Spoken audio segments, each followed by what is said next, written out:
right now we're looking at ways to connect with all the various architecture, engineering, and construction organizations that provide leadership in improving the health of the built environment. And with that in mind, we're bringing you the sixth in the series with Kurt Yoshii, the president of ACEC California. Kurt, thank you for joining us, and I'll give the show over to you. We look to make this as an inclusive, interactive conversation as possible. So around 8:30, we'll be fielding questions and comments from the audience. So with that in mind, Kurt, thank you for joining us. Great. Well, thank you so much for having me this morning. We appreciate AIA and this opportunity for ACEC California to share some coffee and have a little chat discussion. My name is Kurt Yoshii. In my professional life, I'm a geotechnical engineer. I work for Ninyo and more in our Irvine, California office. I'm here in Southern California. I've been working for Ninyo and more for a little over 26 years. We specialize in geotechnical and environmental engineering, mostly in the public works arena, infrastructure world, but we also do some commercial work, and we also do institutional work, K through 12, community colleges, higher education. So that's enough about Ninyo More. I wanted to talk now a little bit about ACEC California and what we're doing. So ACEC California, as some of you guys may know, is a lobbying organization. We're a national organization similar to AIA. We have our national headquarters in Washington, D.C., where we have a staff there that works with our legislators in Washington, D.C. And then there's also state, what are called member organizations or state MOs. California is one of those member organizations. It's actually one of the largest, actually it is the largest MO in ACC National. We're comprised of over 500 firms, which counts for over 1,000 offices in California for architectural and, engineering and surveying firms. We have nearly 24,000 FTEs that we represent here in California, and our chapters also split up into 22 chapters throughout the state. Our board that meets quarterly for California is composed of members from those 22 chapters, and we have about a 63 member state board that meets quarterly. What we've been doing during this past year, during my presidency, is since we haven't been able to meet in person due to the pandemic, we have been meeting virtually, and we've been also hosting a number of webinars, both at the local level through our chapters, as well as at the state level, just to keep our membership engaged and keeping everybody abreast of the topics at hand. We did a couple of webinars during this year. One of them was the prevailing wage educational webinar. As you guys may know, prevailing wage rules and regulations here in California have now kind of extended into the design side. It used to be more limited to construction. Now that it's kind of creeped its way into the design world as well, obviously a number of our member firms do a lot of design work. So we've tailored a prevailing wage educational seminar to help them kind of get through those new laws and new processes and things as well. One of the things that are near and dear to ACEC, and one of the things that we advocate the most for, is QBS, qualification-based selection. And we've held a number of webinars with public agencies in conjunction with other organizations such as APWA, the American Public Works Association, to talk specifically about QBS. Not only is it a state law, but why do public agencies really want to follow the state law and inform or enforce QBS? And what does it really mean to be doing QBS procurements? So those have been a number of successful ones. We had one just last month where we had over 200 participants. Over 100 of them were public agency participants. So it was a very good outreach, and I think a very good educational opportunity for us to reach out to the public. On the political action side, ACEC California does have a PAC, and both a state PAC, which is supported by our local members here in California. And we also have a national federal PAC, which is supported by all the MOs throughout the United States. And we are proud that our national PAC in Washington, D.C. is one of the top PACs in the nation. And so that as an organization, we are very proud of that fact.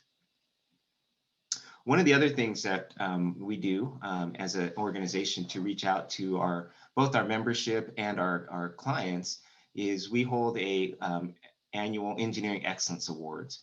That's typically done in February, and it's done in combination with our annual Scholarship Awards presentation.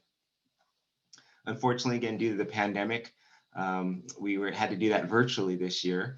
But our staff at ACEC California was great. They created this whole virtual event center with where participants could kind of literally walk around the room and look at all the displays of all of the award-winning projects. We did have a virtual presentation of awards. We had a halftime show, and we had a lot of fun. And I believe that if anyone's interested in seeing that, it's I think about an hour and a half long presentation that is available to look at on our website. So, and the interesting thing about that is it does tell you some of the design firms that are being very active and winning awards here in California throughout the state. On the scholarship level, ACC, one of our other things is obviously reaching out to younger students, those entering into the profession of engineering or land surveying. And this year we're proud to have, through our state and chapter scholarships, of giving out over $100,000 last year or during the past year to very deserving students in scholarship or college age students pursuing degrees in engineering or land surveying. About 50,000 of that was done at the state level, and about another 50,000 of that was done at the local chapter level. And the interesting about our scholarship program is students at the local level can literally double or triple dip. So if they can win at the chapter level, they are then eligible, or they can then also submit their application to the state level. And then our state winners are then entered into the national scholarship arena. And we have had students here in California that have gotten all three in the past, which is very exciting and obviously very inspiring for them, hopefully, to get 3 different scholarships at 3 different levels, all from ACEC. And, again, they're pretty good dollar amounts. The other thing that we've been working on this year is our new diversity, equity and inclusion committee. We started that committee actually a few years ago, and it is one of our new standing committees at ACC California, and it's organized to help member firms in our organization with more DEI tools. And so that committee is working strong. It's got a very active, very good group made up of people throughout the state. And so we're looking for good things to come out of that committee in the years to come. In our liaison committees, we also, most of our chapters, both at the state level and at our local chapter level, we have liaison committees with public agencies. So we meet with Caltrans at headquarters in Sacramento on a regular basis. We also, for example, our Los Angeles chapter also has regular meetings with the City of Los Angeles Department of Public Works, with the Port of Los Angeles, with Caltrans District 7, and also with Los Angeles County Metro, the Metropolitan Transportation Agency or Authority. So our Los Angeles chapter is very active in the liaisons committees with their associations, as well as many of our other chapters with their local respective public agencies. On the legislative affairs, we do have a legislative visit week every May. Excuse me, it's typically a legislative visit day. But this year, due to the pandemic, we've actually made it a legislative visit week. So what we're going to be doing is meeting virtually with our representatives in Sacramento, and our legislative affairs group in Sacramento, the ACC staff, is working on that program, setting up those meetings with the legislators and their staff to give us opportunities, our membership opportunities to meet with them in a virtual setting. And just discuss the things that we are advocating for there as an organization through ACC California. This year, we have partnered with a number of other organizations as well, APWA, ASCE, the American Society of Civil Engineers, the Structural Engineers Association of California, the Geotechnical, CalGeo, the California Geotechnical Engineering Association, and can't believe if we've left any others else, but it is going to be more of a really infrastructure push that we are pushing the legislature for infrastructure. Obviously, there's work going on a national level as well, but we are really emphasizing and pushing our group, our legislations here in California for additional infrastructure funding. Our group also works with the legislature in supporting bills and also opposing bills that we feel may be detrimental to the engineering, consulting engineering and land surveying firms here in California. And so there's a number of bills that we are constantly watching and looking at. Our legislative affairs group is very active in watching changes to those bills. And then we as an organization, our leadership meets regularly to discuss those and offer support or letters or conversations with the legislators on those matters. And with that, that's kind of what we're doing here in ACEC California. I apologize, I didn't have any death by PowerPoint slides this morning to share with you guys, but I figured I would just kind of walk through some of those things that we're doing. The other thing that we also do is we do have a magazine that we publish regularly. Our current version of our magazine has all of our ACEC, as I mentioned, our Engineering Excellence Awards recipient or winners, and a little write-up on those, so you guys can see some of the public works projects. Most of them are public works, some of them are also private development design projects that have won. So you guys are welcome to take a look at our website for that. And with that, I guess I finished my little 15 minutes or 30 minutes a little faster. Will, if there's, I'm happy to take questions now if people have on anything about ACEC. Well, thank you so much. And for those on the call that are also working on qualification-based selection, I think that's something that we could really have a deeper conversation on. So I welcome everybody's input. We're joined by a few of us today that have been part of this series, and one of the people that I love calling on, he's with LAUSD. Michael, thanks for joining us, and we would love to check in with you. So do you have any questions or comments for Kurt, Michael? No, thank you for having me, Kurt. It's a pleasure to meet you. The only announcement I have is we're finishing our excuse me, our 10-week landscape architect internship with UCLA. And so our final presentations are next Tuesday and Wednesday. Will, or any of you, if you want to come check out what these young architect and engineering students are producing. They took 2 plots of land owned by the DWP under power lines next to Kennedy High School and Arleta High School, and they have virtually transformed them into green space community parks. Both areas are very green deficient, and there's not a lot of parks. So if you guys want to check it out, let me know and I'll send you the Zoom link. These students are amazing. I think you will be blown away by the work that they've done. Thanks, Mike. Just because people may have not, reach the contextual, can you describe your role with LAUSD? I think that'll help. Sure, I'm a work-based learning coordinator, and I support the arts, media, and entertainment sectors, and also the engineering and architecture segments. We have 47 district-wide, and it's covering the gamut from the Valley to San Pedro, we're at Boyle Heights to Santa Monica. And the teachers are all CTE certified, which means they're former industry professionals. They have their hours and their credits. And we're trying to build the pipeline and diversify and give these young students who didn't have a shot of breaking into the arts, media, and entertainment industry or engineering and architecture. We're trying to show them that it's possible. And so we have guest speakers come in. Will has provided so many contacts for us, and they're people that look just like them, and that really opens their eyes. They see a young person of color that's a professional architect, and they're like, wait, I could do this too. So work-based learning, we're really just exposing them and giving them the opportunity to see that it is a possibility for them. Thank you, Mike.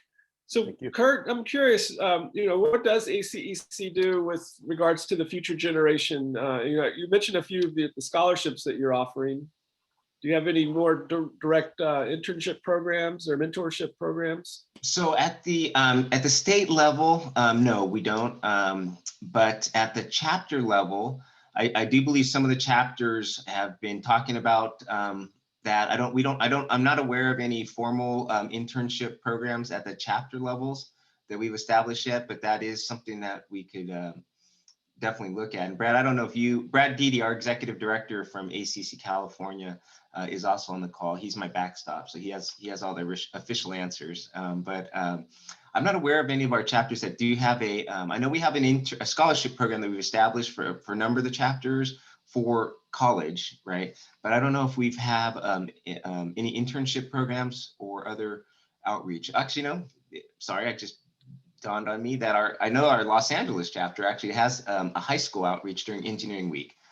They reach out to a number of high schools and they have a kind of an engineering profession presentation that they go give to the students, kind of the STEM students in math and a lot of the math and chemistry and physics classes, just to tell them here's a career in engineering. This is what it looks like in engineering. So I know that we do have that, and I know a number of the other chapters as well do that for Engineering Week in February, which is typically in February. Excellent. Well, we have a question here from one of our board directors. Leslie, can you join the call? I think this is a very interesting topic. Good morning. Yeah, it is an interesting topic. Just so everybody knows, a way of introduction, I am a director on the AIALA Board of Directors.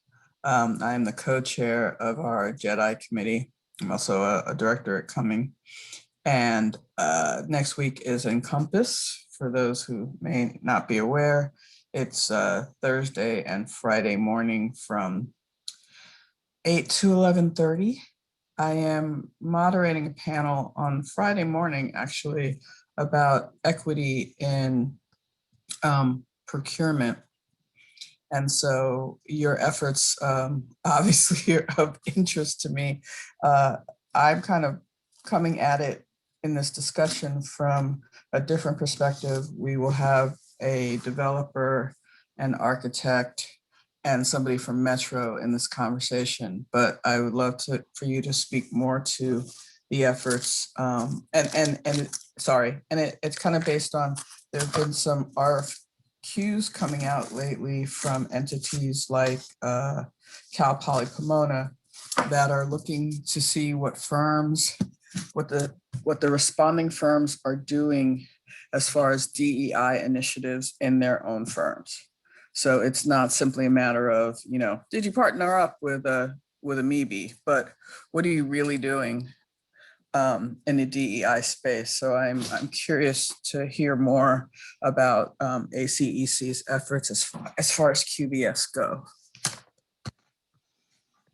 Okay, so actually we have two separate committees that kind of for those two topics at ACC California. One is our QBS committee, right? And those guys are focused very much. In fact, we have a staff that just is dedicated to QBS. And what her role is literally our members can turn in, if they get an RFP that looks like that their concern may be in violation of QBS, which basically asks, hey, can you include your rates, or rates are part of the evaluation process? They can send that to our staff in Sacramento, and then ACC will reach out to that organization. And we've had a pretty good success rate of talking to the organization and explaining kind of QBS why this is why ACC feels this is in violation of the statute. And so then, and we oftentimes get a very favorable, they'll send out an addendum, they'll do, that's kind of the best thing, right? To either remove the pricing or the evaluation or taking other steps to become more in line with QBS.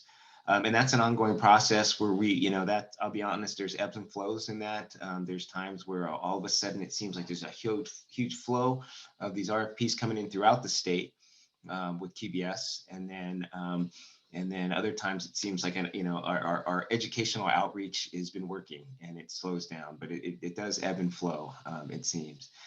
On the DEI front, that's very interesting. I wasn't aware of organizations that are actually making that part of their submittal process. I will bring that up to our DEI committee. I know they are actually right now working on programs and some kind of, again, educational events for our membership on this topic. And again, really, it's to help our member firms. How do we become more inclusive as an organization, as a company, to our policies and everything else? And truly, what does that mean? It's similar to, I feel like, prevailing wage. When prevailing wage first hit us as a private organization or private consulting industry, it's what is this? What do we do? How do we handle it? There's so many different things. And so through our educational, we get some leaders in the industry on the topic, including a number of attorneys that have helped us and CPAs that are on that committee that help us develop these programs. And then we come up with an educational program for our member firms. So we are hoping to do something similar. That is actually the intent and what the DEI committee is working on right now. And they're still in that process, I'll be honest, but we are excited to see what some of the things that they're coming out. We have a great committee with great minds there working on it. Brad, did you want to add? Yeah, Kurt, if you don't mind, if I could interject just to Leslie, that's good to know. Along the lines of what Kurt said, I didn't realize that I hadn't heard that agencies are asking for DEI requirements and proposals either. I'll have to circle back with our staff member, Jennifer Horn, who does the outreach with public agencies.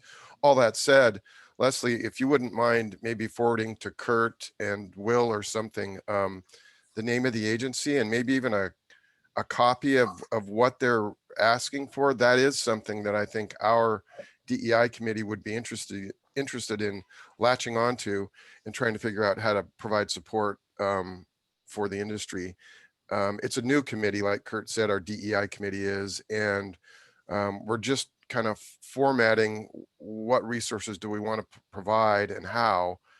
This is a concept that would be interesting, I think, for the committee to look at. So if there's anything you could forward us to give us an illustration, that'd be helpful. Sure thing. I will get that to you as soon as I can. That's great. Thank you, Leslie. Thank you. Appreciate it. And Kurt, I'm curious to know from your perspective, or from ACEC's perspective, if there's a public agency that you think we should give a trophy to for having some of the most progressive procurement methods, and who's doing it right. Who can we really pay tribute to and recognize as an outstanding leader when it comes to procurement? So we actually have a QBS award that we give out every year. And this year's award winner, which was presented at our EEA, was the city of Marina. Now, unfortunately, they're in Northern California, so they're not here in Southern California. But I'm trying to think if there was, I don't recall I'll be honest, I don't recall off the top of my head some of the runner-ups that were in there in the QBS awards categories. But what we do every year is we do ask from our membership, to submit, and it needs to be submitted by one of our member firms. And there's kind of an application of, why is this agency worthy of our QBS award win as our state QBS award winner? And it's basically, those procurement things and things like that. I'll be honest, this is a new award that we just started giving out, again, to kind of highlight more agencies that are following QBS, and to also talk about, the city of Marina, who was our award winner, spoke on our last webinar about QBS, and they explained why they use QBS and why it's important to them, and the successes that they've had from it. So through that educational process, that's what we're trying to work on. So, I'll keep you informed on, other Southern California agencies that we are. There are a number of agencies that follow, KBS strictly. And so we'll continue to look for and highlight those. Excellent. So we have a few questions already. Lalita, you're on the call. Would you like to ask your question next? And then we'll go to Kiara. Good morning. Happy Friday. Yeah. I was just wondering, there's going to be a lot of money coming out for the transportation infrastructure bill. Does your association have anything in the pipeline in line to help Caltrans or the governor, look into the infrastructure in California that we can use the money for right away? Yes. So we have a number of liaison committees. We meet regularly with Caltrans headquarters in Sacramento. And Brad, correct me if I'm wrong, it's every 2 months, every other month is when we meet with them. So 6 times a year, we meet with them in Sacramento. It's been virtually, having virtual meetings, obviously during the past year, but pre-COVID, we would physically walk over to the Caltrans office from our Sacramento office and meet with the headquarters management to talk about, a lot of the issues that we talk about that are contractual, procurement, things like that, but also we're very obviously want consultants, right, for Caltrans. We want them to use consultants, and so that's a push that we do and that we have with their leadership. On the local level, we also we have a number of liaison committees with Caltrans. Like as I mentioned, Los Angeles has, I believe they meet every other month with District 7. Orange County meets with District 12. In the Empire, we have the Riverside San Bernardino chapter that meets with District 8. So at the local level, we do have a number of chapters that are meeting, and those discussions are literally what's coming up, how can we help as a consulting engineering community and land surveying community. And then also, on the procurement, how can we others support or help Caltrans? We've also, on some legislative issues with over the years for transportation and other infrastructure, the water is another big one that's happening right now, is that, we like to partner up if we can with the agencies to help them on, getting funding for their projects. And so we've been pretty successful in that over the years. So we are looking for those partnerships. To answer your specific question, I don't know that we've talked to we typically talk to Caltrans and their leadership, not necessarily trickling up all the way to the governor. But Brad, I don't know if there's more familiar with the Caltrans specific committee. Right. If you're asking about funding for transportation, a big push right now that we're involved with in coalition, we participate with a group called Transportation California, and it's a coalition of business groups like ours, along with construction contractors like AGC and United Contractors and the like, plus labor organizations like the carpenters and operating engineers and the laborers.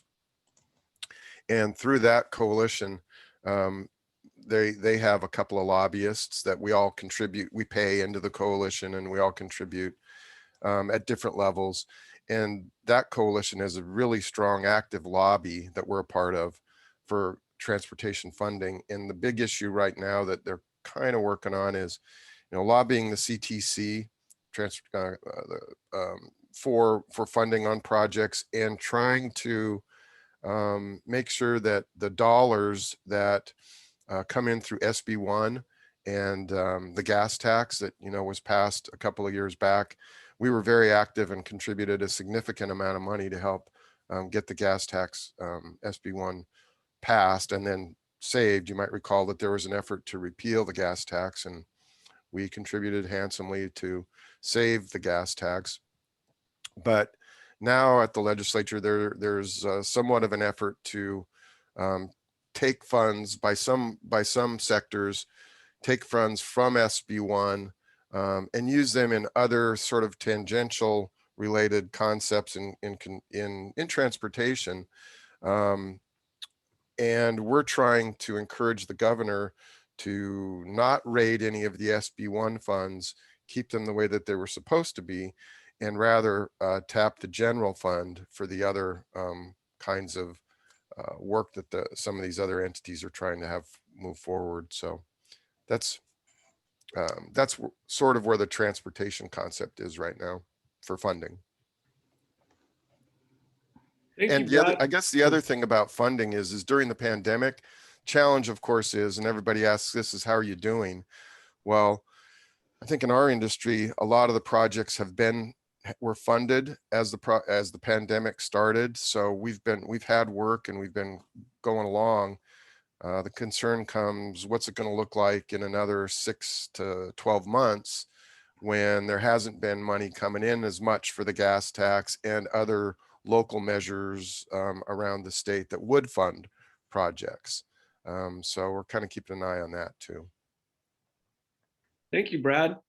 We have the president of ICC LA Basin, Kiara Barnett, here, and she has a few questions. Kiara, welcome. Good morning, everybody. How are you today? Good morning. Good. Sorry, I was driving in the beginning, so I missed a little bit. Actually, I've seen this good one too, Mike. Have you seen this when you kind of give a round of applause and everybody does it? It looks kind of cute when you get a group I've going. not seen that. Gonna Like add that to the high-fiving. repertoire. Yeah. So yeah, I just happened to mention you talk about bills, Kurt. And so I was wondering if you're involved in that monitoring at all, and if you're seeing the same pattern as we are in local jurisdictions. So ICC-LA Basin Chapter is a nonprofit group of local building officials and building jurisdictions. So we have a lot of inspectors, permit techs, building officials. And so we have monthly meetings, trainings throughout the year. But one of the things we're finding more and more is we obviously have our 3-year code cycle, right? And we're finding that more and more people are using the avenue to have assembly bills, Senate bills to change things, and then they don't always make it to the code. So for example, ADUs, right, accessory dwelling units, accessibility. So I was just wondering if you happen to be involved in the bill monitoring, and if you're seeing that pattern again, that instead of, I think, following the code cycle, people are kind of, using that avenue to get, affect code changes. That's a good question. I don't know. I mean, we are watching. I mean, we obviously are watching. We have a whole group that watches the bills in Sacramento and any changes and amendments or anything that happens. But I don't know that. I mean, I'll be honest. We're very focused on the business side of consulting engineering and how does this affect our business. Our modes of operations, so to speak. But I don't know, Brad. Do you know if Tyler and their group are they also looking at some of the code aspects? That's a good question. Yeah, and in terms of trends, and if we're seeing trends like that, that's a good question for me to ask Tyler, our government affairs director. I have noticed some bills. I don't know if it's any different than trending that way than it has in the past. There are some hot bills out there right now that we're very concerned about that do address more the business aspect of it. Like there's a bill, I think it's a Durazo bill, SB 674, that would affect QBS in a problematic way. I think we've got that bill now in the spot that it's watered down now to what it was going to do was it was going to require that design firms produce cost and records to show who's on projects, how much are they being paid, a lot of sensitive information that would not be helpful, and it would fly in the face of the QBS laws as well. That bill is still out there. We've been able to get it was a broad bill that would have focused on I guess a lot of public agency work. I think we put the fear in the author to understand that it's probably going to be illegal if you pass this bill, because it would fly in the face of the Brooks Act. And if anything had any federal funding connected to it, then you'd be in trouble. We've been able to get that bill watered down to a way to where it's all about that same issue, but on EV charging stations, electric vehicle charging stations. So we're still working on, we still don't like the bill. But a general trend like that, I'm not sure that I've seen, Clara. Mark Christian's online, he might notice a trend or something like that. He might be a little closer to those activities as well at the legislature. So. Thank you, Brad. Hi, Kiara. Mark Christian. I am Director of Government Relations for AIA California. There are always bills that attempt to write building code by legislation. And AIA California is a part of the coalition that opposes that. We believe the building code standards process with the various state entities. You know, you have the model codes, ICC, thank you. The state entities involved in writing it. And just going through the whole very administrative, regulatory, deliberative process of writing and adopting building codes and standards. Many groups see the legislative process as a shortcut. And so we work with two people whom names you know, Bob Raymer, Chris Ochoa. They are the leaders. Bob Raymer, God bless him, he is the leader in the effort to put a halt to any attempt to do that. And we join them on that. And there are a few bills this time around that would attempt to do that. But is it increasing? I don't know. From my review, I don't see an increase. We see it every year. And if you are if you want to have something done, you want it done fast, you're going to try to go through the legislature. And we always try to change it to have Building Standards Commission or Housing Community Development or any of the other code writing entities to look at it, mandate they look at it. And if they see there's a need, then go through the process. So we usually support Raymer and others in trying to amend the efforts to go that route. So again, I don't know if the trend is increasing. It happens every year. Great. I really appreciate that feedback from all three of you. And that is really interesting because, yeah, just if you guys don't track bills, I mean, it is ADUs have just been incredible, right, through the legislative process, but it's everything, right? It'll be, you know, designers need to design for baby changing tables whenever they do. And it'll say, you know, restaurants over 50 occupants, you know, just random things that don't even, I think it was restaurants over 60, but it's like things that don't match the code at all. And that's where I think what you're saying, again, it needs to go through that process through the code, because otherwise, you know, who enforces it, you know, so it just causes a lot more problems. And then there's all kinds of things, even having, you know, people self-certify for inspection, right, to try and not do inspection. So I know all kinds of things end up in the courts. And so do you guys have a link that you can share or anything where you kind of track bills? I know California building officials kind of have certain ones that I'll monitor that way. But for the business side of things, if you guys have a link to that, that would be great. And thanks for your thoughts. Appreciate it. Yeah, I think we. Go ahead, Brad. Oh, I was just going to, in terms of tracking bills, I'll have to look at that. I think we put a wall up on that on our website for a members only section, just because of strategy sometimes. But if there is something public, let me look around here that we can link in, I will. Perfect, thanks. I think the trend, what I'm noticing from AIA Los Angeles perspective is this trend is happening more at the local level than it is at the state level, and that there's a lot of council members out there that are trying to, you know, legislate the building code. And so that's something that I think we need to start becoming a little bit more aware of locally, because for instance, there's an initiative right now that the city council member Bob Blumenfeld is trying to push through, which would expand the provisions of CAL FIRE District 1 to other parts of the city. And the rationale for that is to mitigate wildfires. But I think mitigating wildfires is something that you do with the urban wilderness interface that deserves its own strategy. And expanding CAL FIRE District 1, you know, has consequences to urban density and affordability. And so these are some of the things that we're curious to know, you know, what's the proper way to have that conversation other than through the legislative process. That's a great example, actually, Will, because I had heard that there was legislative bills again proposed to harden homes, right? To have more hardening of homes because of the fires this year, and then have more space around the homes, right? Where you could only have non-combustible materials within so many feet. But then I've also heard there's legislative proposed to not allow construction at all in the very high fire hazard severity zone. So there's often multi-avenues, and they do need to be kind of watched closely. So great example. Thanks. Kurt, you know, from your personal perspective as the president of ACEC California, you know, what are some of your recommendations for how people get more involved with the organization that you're leading? Yeah, so my advice to our membership and to those people, you know, that have kind of coming behind me, so to speak.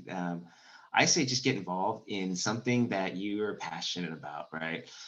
For most business owners, anything that affects our business is pretty, you know, we get pretty passionate about, right? And most of the people that are pretty active in ACEC, you know, either in their management roles or their ownership roles, you know, there's something, there's so many aspects to business, right? That and there's a hot point that I'm sure that they've had, that they've experienced, and typically that's why they're here, right? Like, hey, I got burned on this, or this, you know, affected me or my business negatively. How can I affect change, or how can I prevent this from happening again?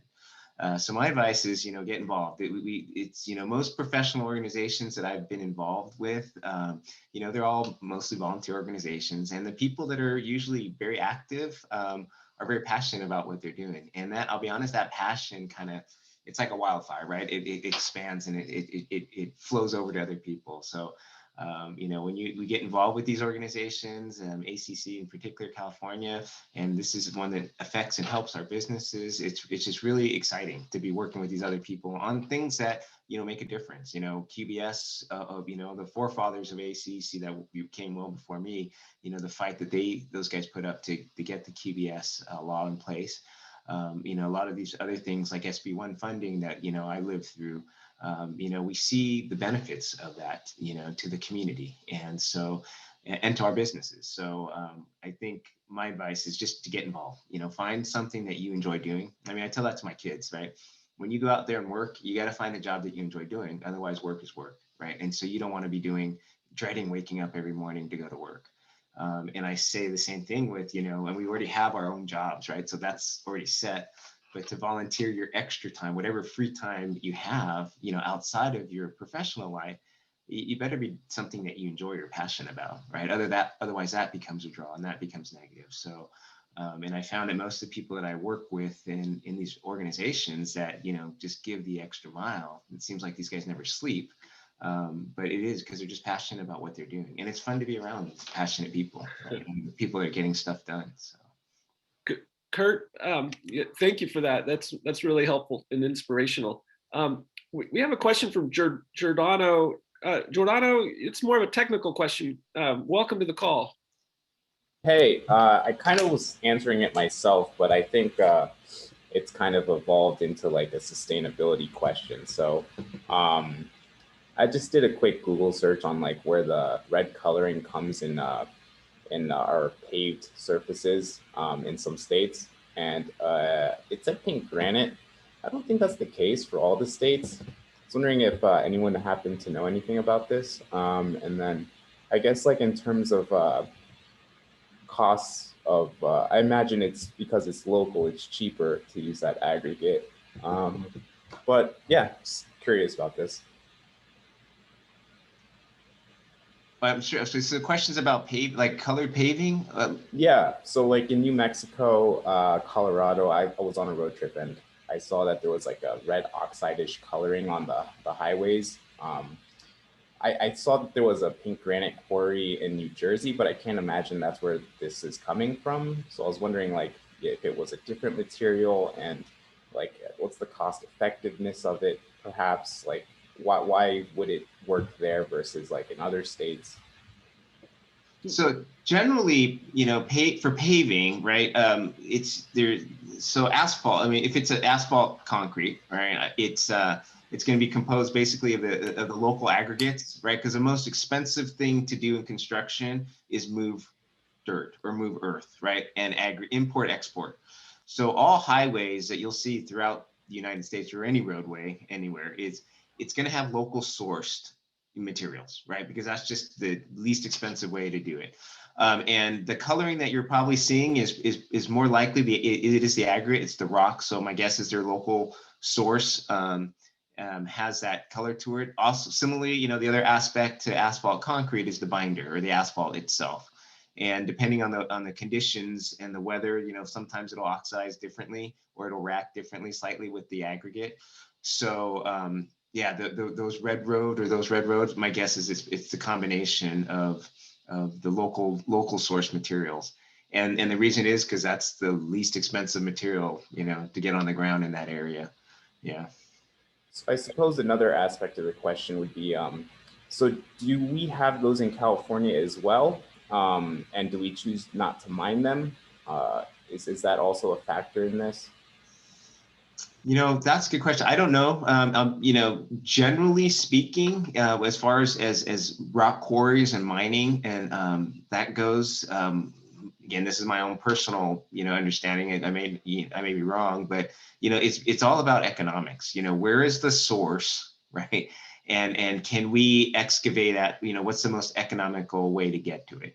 Now there is, you know, this on surface mining. There's all these other regulations that are going on now, but I think even in the olden days, I mean, there's more ways that we can find, you know, with geophysical methods, things like that, that we have now versus, you know, back in the maybe 1800s, where we, you know, found rock quarries. But most of the time it was just kind of walking around looking, and they found these, you know, outcrops of hard material, and they said, hey, this is probably a good place to have a quarry, right, and start. So most quarries are, you know, it's just really where the source is, right? Where are the rocks? Where's the hard material where we can get aggregates that are useful for construction? So Kurt, I have a follow-up to that, and then you know, I encourage anyone else has any more comments or questions. We're about to wrap up here. But Kurt, you know, with regards to, you know, Marin County in Northern California, they have the low concrete ordinance, and you know, we see concrete as being one of the you know, from an embodied carbon point of view, you know, one of the you know, more significant contributors to greenhouse gases.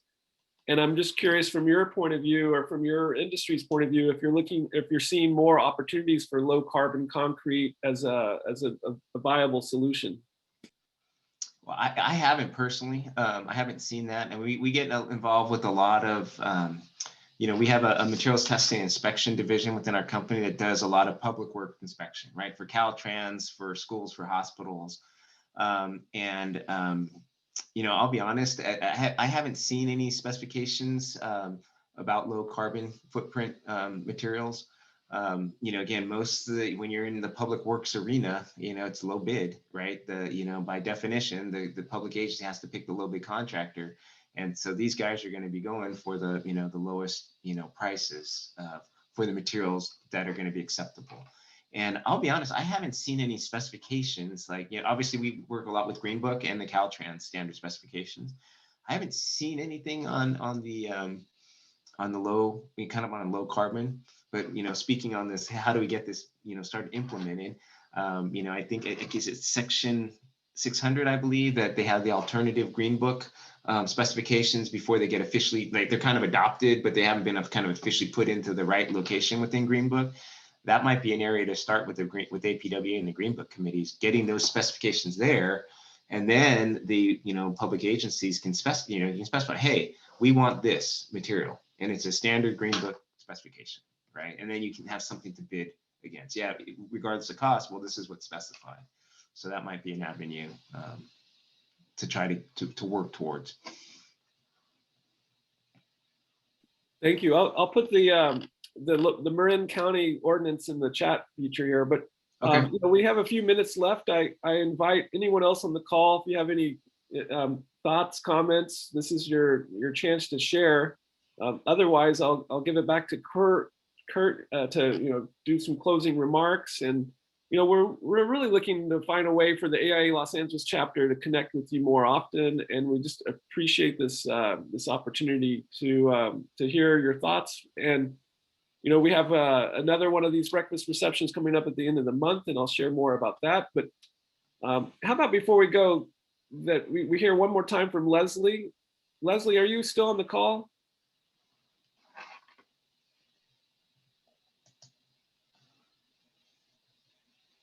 I am still on the call, yes. Can you hear me? Yeah, Leslie, thank you for joining. You know, any closing thoughts as we get on with our day? Well, I, you know, just piggybacking on what you said, the efforts that you guys are making are really in sync with what we're doing. And there's no reason why we shouldn't be joining forces to work together more, architects and engineers. I mean, you know, everything is AE, right? So we are brothers and sisters, and we should absolutely, you know, there are things that you guys are doing that are completely in line with what we're doing. So there's always the power in numbers and the power in, you know, joint efforts of large organizations. So I mean, I look forward to working with y'all to push some things and you know, make things better for us, which makes things better for the public, right? That's very true. Very true. Thank you for coming. Thanks for the session. I appreciate it.